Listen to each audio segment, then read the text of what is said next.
up, guys? Got another one to show you. This one's a little interesting. Brandon wanted distress. So lots of distressed action on this one. So he liked my dual diver build that I made for myself, and I thought it was so awesome I never sold it and never made another one until this time, but we did it in brass. So we've got the dual diver in brass. Backside lit lumed, which I might have to turn this light on or off above me to even show it.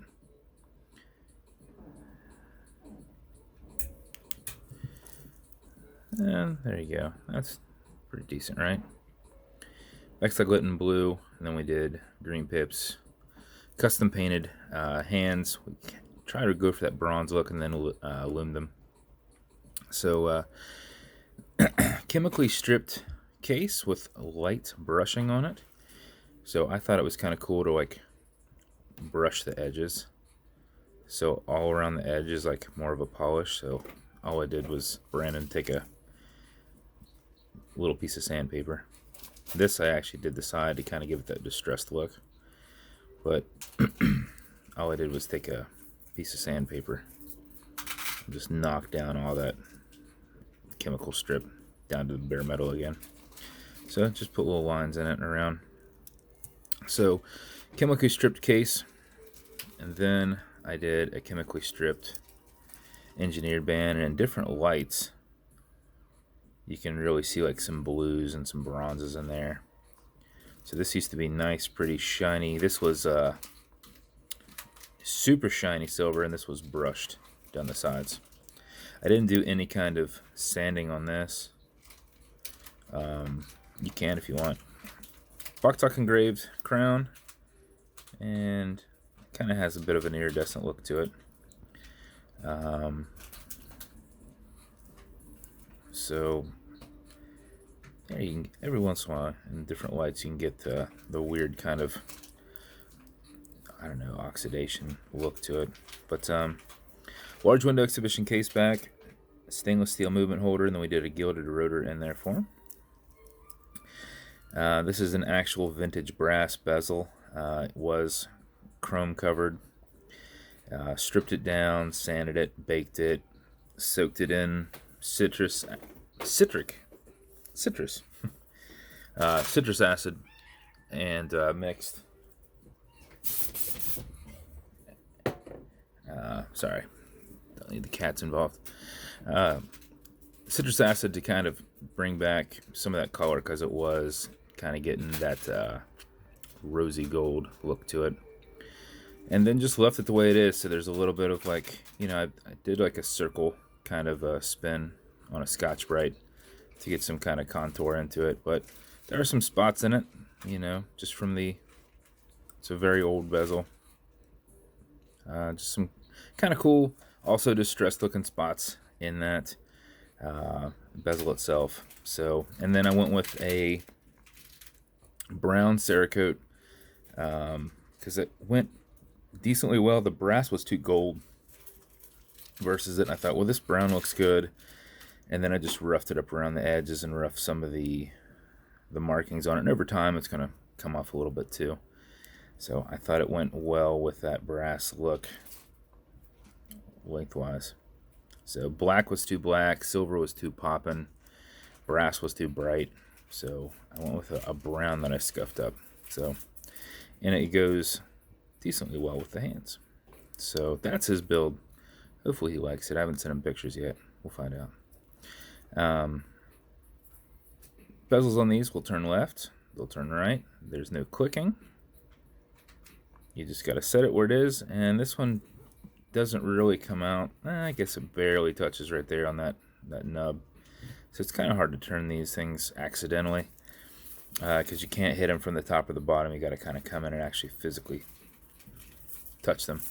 So these are automatic mechanicals. You can wind them, you can wear them, you can put them in a winder.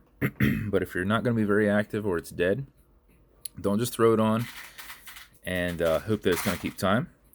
You need to pre-wind it. So to pre-wind it, you're going to unscrew your crown. It's going to come off the threads. You're going to feel it. and you're going to hear it clicking, and you're going to see that it's got a little bit of play here, but you haven't pulled it out. Okay, this is the wind setting. Winding turns that direction, but it's kind of hard to keep the spacing where you're not threading it back on or you pull it out. So I just kind of keep my finger up against something to keep that spacing, and I go back and forth, as this does not hurt the watch. So if you do this for about 4 seconds before you put it on, this aggressive winding style, even if you're not very active, you will keep time throughout the day.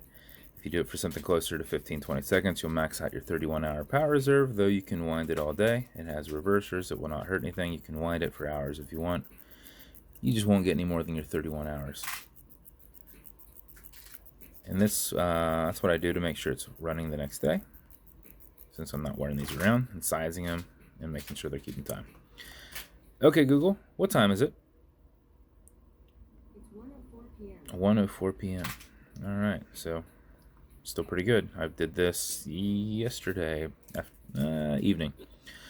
So if you pull it out to the one and only click, you can now set your time. It's not a hacking movement, so it's going to keep winding or keep going.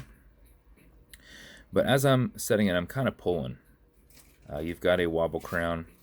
If you're pushing a crown on, it's going to deflect that lateral pressure, not going to the stem, not going to the movement. So it was 104 before, so I'm sure it's about 105 now. And